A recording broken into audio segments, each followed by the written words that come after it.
guys, LaKisa Renee from LaKisa Renee Entertainment, and I am live with Danny Cooksey here at the HorrorCon in New Jersey. How are you? I'm doing good. How are you doing? Great. It's amazing to meet you in person. Thank you very much. I'm excited. I'm like a huge fan of Salute Your Shorts. Oh, So that's like the one thing I really want to talk to you about.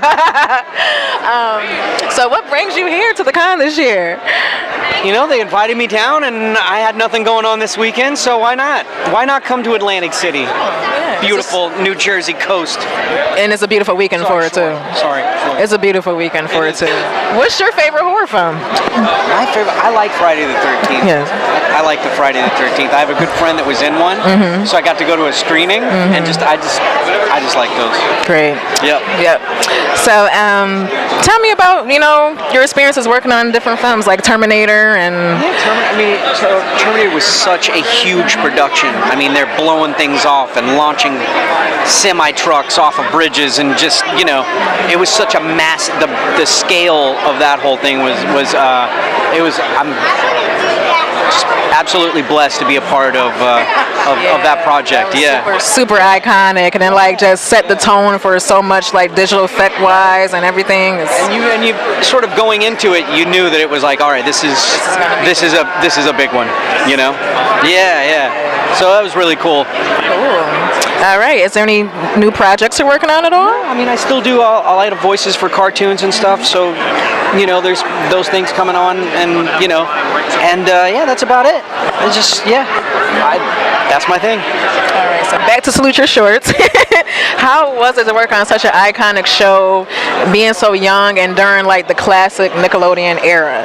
It was amazing. I mean, it was funny because we were in this little cocoon in Los Angeles making this show about a camp, and we actually went to Orlando while the show was on the air to the Nickelodeon studios to do one of their game shows, because all of their shows were out of Orlando and out of we were the lone black sheep of the Nickelodeon family in LA doing our thing, and it's there was a school group that came through and started singing the theme song, and that was that moment that we sort of looked around and went, all right, well, I guess people are watching this thing, you don't realize it in the midst of it. And cable was sort of at its early stages. It's not the juggernaut that it is now. So it's all right, nice. It's taken on a bit of a cult sort of following. It hits a certain age group is dude. That's right. that was my time. Yeah, it was a lot of fun. We had a blast. Yeah. So out of all these wonderful projects, that I'm seeing here on the table, what was your favorite one to work on?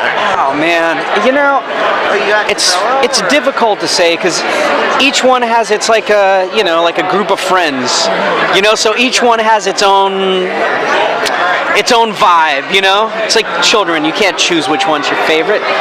It's all got its different thing. I'm super blessed to be a part of all of it. Awesome. Right.